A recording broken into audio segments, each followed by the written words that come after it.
Play ಆಫ್‌ಗೆ ಮುನ್ನ ಆರ್‌ಸಿಬಿಗೆ ಒಂದು ದೊಡ್ಡ ಸಿಹಿ ಸುದ್ದಿ ಸಿಕ್ಕಿದೆ. ಆರ್‌ಸಿಬಿಯ ಸ್ಟಾರ್ ಬೌಲರ್ ಆಗಿರುವಂತಹ ಜೋಶ್ ಹೇಜಲ್ವುಡ್ ಇದೀಗ ಆರ್‌ಸಿಬಿಗೆ ಯಾವಾಗ ಬರ್ತಾರೆ ಎಂಬುದು ಕನ್ಫರ್ಮ್ ಆಗಿದೆ.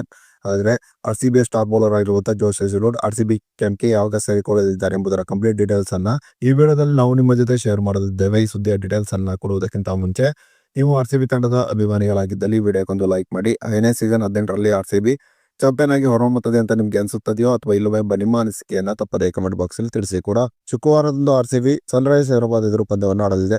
ಸನ್ರೈಸರ್ಸ್ ಹೈದರಾಬಾದ್ ಎದುರಿನ ಪಂದ್ಯವನ್ನ ಬೆಂಗಳೂರಿನಿಂದ ಇದೀಗ ಲಕ್ನೋಗೆ ಶಿಫ್ಟ್ ಮಾಡಲಾಗಿದೆ. ಬೆಂಗಳೂರಿನಲ್ಲಿ ಭಾರಿ ಮಳೆ ಸುರಿಯುತ್ತಿರುವ ಕಾರಣ ಪಂದ್ಯವನ್ನ ಲಕ್ನೋಗೆ ಬಿಸಿಸಿಐ ಶಿಫ್ಟ್ ಮಾಡಿದೆ. ಇನ್ನು ಆರ್‌ಸಿಬಿ ಈಗಾಗಲೇ ಪ್ಲೇ ಆಫ್ ಅನ್ನ ತಲುಪಿಯಾಗಿದೆ. ಇನ್ನು ಪ್ಲೇ ಆಫ್ ನಲ್ಲಿ ಆರ್‌ಸಿಬಿ ತಂಡದ ಪರವಾಗಿ ಜೋಶ್ ಹೇಜಲ್ವುಡ್ ಆಡುತ್ತಾರೋ ಅಥವಾ ಇಲ್ಲವೇ ಎಂಬ ಅನುಮಾನ ಆರ್‌ಸಿಬಿ ಅಭಿಮಾನಿಗಳನ್ನ ಕಾಡುತ್ತಿತ್ತು. ಆದರೆ ಇದೀಗ ಜೋಶ್ ಹೇಜಲ್ವುಡ್ ಆರ್‌ಸಿಬಿ ಕ್ಯಾಂಪ್ಗೆ ಸೇರುವ ದಿನ ಹತ್ತಿರ ಬಂದಿದೆ ಅಂತಾನೆ ಹೇಳಬಹುದಾಗಿದೆ. ಮೂಲಗಳ ಪ್ರಕಾರ ಭಾನುವಾರದಂದು ಜೋಶ್ ಹೇಜಲ್ವುಡ್ ಆರ್‌ಸಿಬಿ ಕ್ಯಾಂಪ್ಗೆ ಸೇರಿಕೊಳ್ಳಲಿದ್ದಾರಂತೆ. ಹಾಗಾಗಿದ್ದಲ್ಲಿ ಲಕ್ನೋ ಸೂಪರ್ ಜಾಯಂಟ್ಸ್ ಎದುರು ಮಂಗಳವಾರದಂದು ನಡೆಯಲಿರುವ ಪಂದ್ಯದಲ್ಲಿ ಜೋಶ್ ಹೇಜಲ್ವುಡ್ ಆರ್‌ಸಿಬಿ ಪರವಾಗಿ ಕಣಕ್ಕಿಳಿಯುವುದು 100% ಕನ್ಫರ್ಮ್ ಆಗಿದೆ.